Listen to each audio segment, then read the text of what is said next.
যাদের নাম বাদ গেছে 91 লাখ মতো, তাদের অ্যানালিসিস হবে।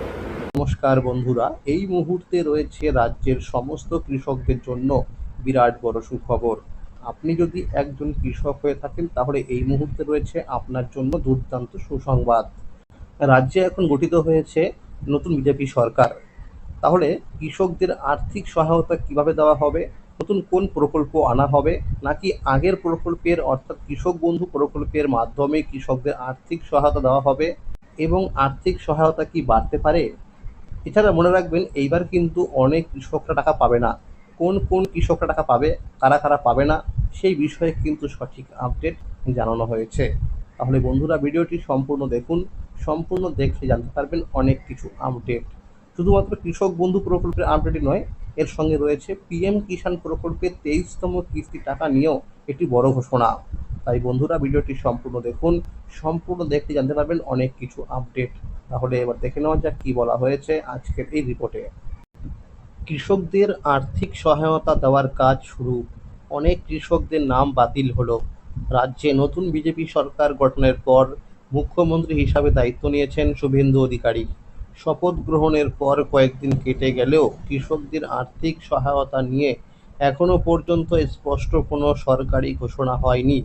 যদিও ইতিমধ্যেই মহিলাদের জন্য অন্নপূর্ণা ভাণ্ডার, বেকার যুবক যুবতীদের জন্য যুবশক্তি প্রকল্প, বার্ধক্য ভাতা, বিধবা ভাতা এবং প্রতিবন্ধী ভাতা নিয়ে একাধিক গুরুত্বপূর্ণ আপডেট সামনে এসেছে, কিন্তু কৃষকদের জন্য আর্থিক সহায়তার বিষয়ে নির্দিষ্ট ঘোষণা না হওয়ায় রাজ্যের কৃষকদের মধ্যে উদ্বেগ তৈরি হয়েছে।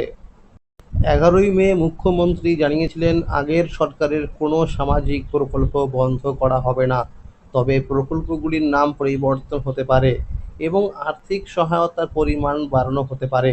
সেই সঙ্গে বিভিন্ন সরকারি ওয়েবসাইটে আপডেট করার কাজও শুরু হয়েছে। ইতিমধ্যেই বহু সরকারি ওয়েবসাইটে তৃণমূল সরকারের এগিয়ে বাংলা লোগো পরিবর্তনের কাজ শুরু হয়েছে। এই ঘোষণার পর কৃষকদের মধ্যেও নতুন করে আশার আলো দেখা দিয়েছে। তৃণমূল সরকারের আমলে চালু হয়েছিল কৃষক বন্ধু প্রকল্প। এই প্রকল্পের মাধ্যমে জমির পরিমাণ অনুযায়ী কৃষকেরা বছরে 4,000 টাকা থেকে 10,000 টাকা পর্যন্ত আর্থিক সহায়তা পেতেন। পাশাপাশি প্রাকৃতিক দুর্যোগে ফসল নষ্ট হলে বাংলা শস্য বীমা প্রকল্পের সুবিধাও দেওয়া হতো। বর্তমানে রাজ্যের বিভিন্ন জেলায় কৃষকরা পাট, তিল ও বিভিন্ন ধরনের শাকসবজি চাষ করেছেন। এই সময় জমিতে প্রয়োজন পর্যাপ্ত জল এবং উন্নত মানের সার। এর মধ্যেই কয়েকটি জেলায় ঝড় বৃষ্টিতে পেঁপে ও কলা গাছ নষ্ট হয়ে যাওয়ায় বহু কৃষক আর্থিকভাবে ক্ষতিগ্রস্ত হয়েছেন। অন্যদিকে আগামী 1 জুন থেকে অন্নপূর্ণা ভাণ্ডার প্রকল্পে টাকা দেওয়া শুরু হবে বলে ঘোষণা করা হয়েছে। তাই অনেক কৃষকের মনে প্রশ্ন উঠছে, ওই সময় থেকেই কি কৃষকদের জন্য নতুন আর্থিক সহায়তা চালু হতে পারে? যদিও সরকারিভাবে এখনো কিছু জানানো হয়নি, তবে কৃষকদের একাংশ আশা করছেন খুব শীঘ্রই এই বিষয়ে বড় ঘোষণা আসতে পারে। ভোটের আগে বিজেপি প্রতিশ্রুতি দিয়েছিল, সরকার গঠন হলে কেন্দ্রীয় সরকারের সমস্ত গুরুত্বপূর্ণ প্রকল্প পশ্চিমবঙ্গে চালু করা হবে। সেই অনুযায়ী প্রধানমন্ত্রী জন আরোগ্য যোজনা, প্রধানমন্ত্রী ফসল বীমা যোজনা, পিএম শ্রী যোজনা, বিশ্বকর্মা যোজনা, বেটি বাঁচাও বেটি পড়াও এবং উজ্জ্বলা যোজনার মতো একাধিক কেন্দ্রীয় প্রকল্প চালুর কাজ শুরু হয়েছে। 13ই মে নবান্নে হওয়া রিভিউ বৈঠকে ঘোষণা করা হয়, আগামী 7 দিনের মধ্যেই কেন্দ্রীয় প্রকল্পগুলি রাজ্যের চালু করার কাজ শুরু হবে। সেই অনুযায়ী বিভিন্ন সরকারি দপ্তরের প্রস্তুতির কাজও শুরু হয়েছে। সূত্র মারফত জানা গেছে, বাংলা শস্য বীমা প্রকল্পের নাম পরিবর্তন করে প্রধানমন্ত্রী ফসল বীমা যোজনা করা হতে পারে। এদিকে নবান্নে সাংবাদিক বৈঠকে মুখ্যমন্ত্রী শুভেন্দু অধিকারী জানান, আগের সরকারের সময় আলু রপ্তানির ওপর যে সমস্ত বিধিনিষেধ ছিল সেগুলি তুলে নেওয়া হয়েছে। তিনি স্পষ্ট করে জানিয়েছেন, এখন থেকে আলু রপ্তানির ক্ষেত্রে পুলিশ বা অন্য কোনো সরকারি সংস্থা বাধা দেবে না। শুধু আলুই নয়, অন্যান্য কৃষিজ পণ্য ভিন রাজ্যে পাঠানোর ক্ষেত্রেও একই নীতি অনুসরণ করা হবে বলে জানিয়েছেন রাজ্য সরকার। সূত্রের খবর, কৃষক বন্ধু প্রকল্পের আর্থিক সহায়তার পরিমাণও বাড়তে পারে।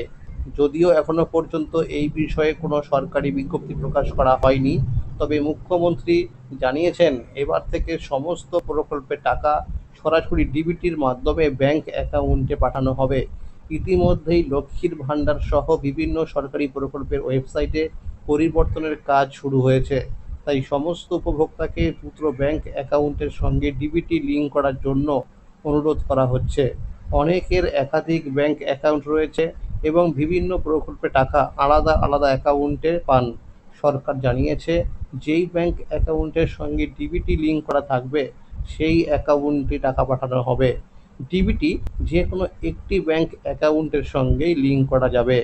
ডিবিটি লিঙ্ক করার জন্য www.nbci.org.in এই ওয়েবসাইট থেকেই করতে হবে। আর মনে রাখবেন, আধার কার্ডের সঙ্গে কিন্তু মোবাইল নাম্বার লিঙ্ক রাখতেই হবে। মুখ্যমন্ত্রী আরও ঘোষণা করেছেন, বিধবা ভাতা, প্রতিবন্ধী ভাতা এবং বার্ধক্য ভাতার টাকা 1,000 টাকা থেকে বাড়িয়ে 2,000 টাকা করা হয়েছে। আগামী 1 জুন থেকেই এই প্রকল্পগুলিতে নতুন হারে টাকা দেওয়া শুরু হবে। সূত্র মারফত আরও জানা যাচ্ছে, 1 জুন থেকে কৃষকদের টাকা দেওয়া শুরু না হলেও জুন মাসের মধ্যেই প্রথম কিস্তির টাকা দেওয়া হতে পারে। এই প্রথম কিস্তি সাধারণত এপ্রিল থেকে সেপ্টেম্বর মাসের মধ্যে খরিফ মরশুমের জন্য দেওয়া হয়। এছাড়া জানা গেছে, কৃষক বন্ধু প্রকল্পের পুরনো উপভোক্তাদের তথ্য ব্যবহার করেই নতুন প্রকল্পে টাকা পাঠানো হবে। তাই পুরনো উপভোক্তাদের নতুন করে আবেদন করতে হবে না। পাশাপাশি নতুন উপভোক্তাদের জন্য অনলাইন ও অফলাইন এই দুই মাধ্যমেই আবেদন করার সুযোগ রাখা হবে। খুব শীঘ্রই সরকারি ওয়েবসাইটে অনলাইন আবেদনের অপশন যুক্ত হতে পারে বলে জানা যাচ্ছে। মুখ্যমন্ত্রী জানিয়েছেন, এসআইআরে যাদের নাম বাদ গেছে, অর্থাৎ যারা ভারতীয় নাগরিক নন, তারা সরকারি কোনো প্রকল্পের সুবিধা পাবেন না। নতুন ভোটার তালিকা অনুযায়ী উপভোক্তাদের ভেরিফিকেশন করা হচ্ছে। সূত্রের খবর, এই ভেরিফিকেশনে বহু নাম বাদ দেওয়া হয়েছে। যাদের নাম বাদ যাবে তারা সরকারি প্রকল্পে টাকা পাবেন না। নারী ও শিশু কল্যাণ দপ্তরের মন্ত্রী অগ্নিমিত্রা পাল জানিয়েছেন, এসআইআর তালিকা নিয়ে বিশ্লেষণের কাজ চলছে। তবে যাদের নাম ট্রাইব্যুনালে রয়েছে এবং যারা সিএ এর জন্য আবেদন করেছেন তারাও সরকারি সুবিধা পাবেন বলে জানানো হয়েছে। এছাড়াও মুখ্যমন্ত্রী স্পষ্ট জানিয়েছেন, যেসব উপভোক্তা আগে সরকারি প্রকল্পের সুবিধা পেতেন কিন্তু বর্তমানে মারা গেছেন, তাদের অ্যাকাউন্টে আর টাকা পাঠানো হবে না। শুধুমাত্র সক্রিয় ও যোগ্য উপভোক্তারাই সরকারি প্রকল্পের সুবিধা পাবেন। অর্থাৎ যাদের নাম নতুন ভোটার তালিকায় রয়েছে তাদের টাকা পেতে কোনো সমস্যা হবে না। অন্যদিকে প্রধানমন্ত্রী কৃষক সম্মান নিধি যোজনার টাকার পরিমাণ বাড়তে পারে বলেও নতুন করে আলোচনা শুরু হয়েছে। পশ্চিমবঙ্গ বিধানসভা নির্বাচনের দ্বিতীয় দফার আগে মেদিনীপুরের এক জনসভা থেকে প্রধানমন্ত্রী নরেন্দ্র মোদী ঘোষণা করেছিলেন, বাংলায় বিজেপি সরকার গঠিত হলে কৃষকদের জন্য কেন্দ্রীয় সহায়তার পরিমাণ 6,000 টাকা থেকে বাড়িয়ে 9,000 টাকা করা হতে পারে। বর্তমানে প্রধানমন্ত্রী কৃষক সম্মান নিধি যোজনার আওতায় কৃষকেরা বছরে 6,000 টাকা পান, যা 3টি কিস্তিতে সরাসরি কৃষকদের ব্যাংক অ্যাকাউন্টে পাঠানো হয়। প্রধানমন্ত্রী সেই সভায় ডবল ইঞ্জিন সরকারের কথা উল্লেখ করে বলেন, কেন্দ্র ও রাজ্য একসঙ্গে কাজ করলে কৃষকেরা আরও বেশি সুবিধা পাবেন এবং মধ্যস্বত্বভোগীদের দৌরাত্ম্য অনেকটাই কমবে।